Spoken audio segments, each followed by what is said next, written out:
Hey all, it's Alex McCumbers from Forever Classic Games, and I had to share with you guys what I'm dealing with, because I have been playing a game that is just one of the worst things I've seen in a very long time. So this is footage of Bounty Battle. I'm playing it on the Switch through my Razer Ripsaw HD capture card. And it should be great, right? It is a game that features 25 different indie characters across several games, including the Shield Maiden from Aider, a game that has yet to come out, but definitely struck a chord with a lot of indie fans. And it amazes me how bad this is. Like, I don't understand how this was shipped to market. So, of course, I am playing an early version. I got it a couple days early. Here you can see me playing as the prisoner, just spamming attacks and winning, because that's a viable strategy in this game. Even though there's a system that, like, punishes the player for spamming attacks, that punish is only to prevent you from getting, like, points. So if your goal is to just eliminate the other player's health bar, you can exploit that. And so half the time I'm playing this game, and I just, like, use the same attack over and over again, and it's completely viable. This one's a mess, guys. The menus are laggy. I'm pretty certain some of the game modes are mislabeled. The characters look okay. There's a particular, like, stylized thing going on. Kind of reminds me of Brawlhalla. And, like, that's fine, right? There's the 25 indie characters, maybe more. I'm not gonna try to unlock them.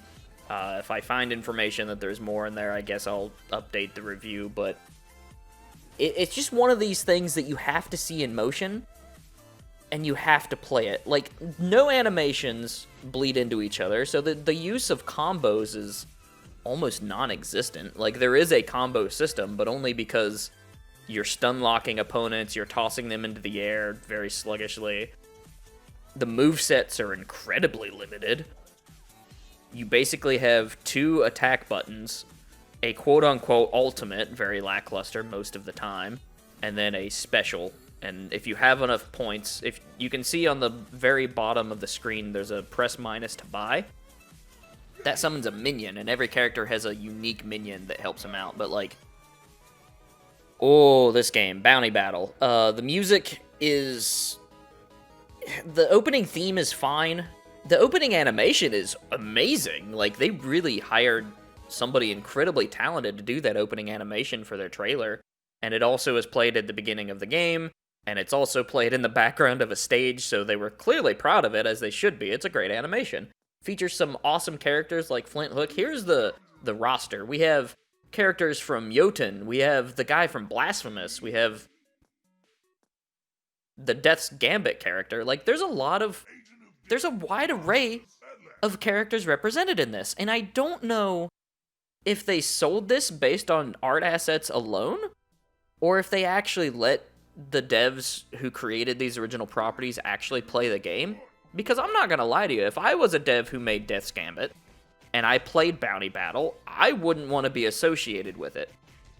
And honestly, if they don't do some, like, very serious fixing, and it would take almost an entire rehaul, I expect many devs to be kind of embarrassed about being involved. There you see me just completely own with the Death's Gambit character by just pressing the same attack.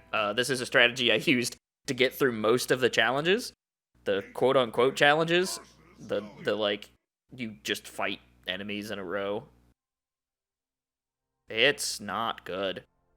I really expected more out of this game, especially considering the amount of properties associated with it. There's only 5 original Bounty Battle characters. The first one you get is awful. Her name is Azel, or Azel, and she is just not an appealing design. Her attacks feel very weak and flimsy, and they expect you to, like, use her to knock enemies off a stage in one challenge, and you have to do this challenge in order to get access to the other challenges. You can't just pick a character and do their challenges. And that sucks. Because it basically forced me into using a character that I didn't like, that felt very underwhelming. to get through challenges that were really just, like, not well balanced at all. I think one of the worst things to come out of this is Juan from Guacamelee, who you see me playing here. His stage, the music is awful. It's just the same looping, like, stereotypical music from the game. I don't even know if it's a similar track from the game. It's like a really, really short loop. And, like, playing it's absurd. It's absurd how just odd everything feels. Like, look at this. Where's the excitement? Where's the energy? The visual effects are all very confusing. There's little to no feedback on impact. I mean, of course you see, like, the little flashes of orange, but it doesn't cut it. Some serious work needs to be done to this. And honestly, I'm surprised it launched at all. And it wouldn't surprise me if a lot of money is lost on this project or something. Unless they happen to sell it. It's $20. So maybe they'll sell it on the trailer alone and just being associated with these characters. But I really had to sit down and show you guys what I was working with, because it's bad. Maybe one of the worst fighting games I've ever played. It might be one of the worst games I've played, period, in a long time. So, thanks for hanging out with Forever Classic Games. Stay cool, stay safe.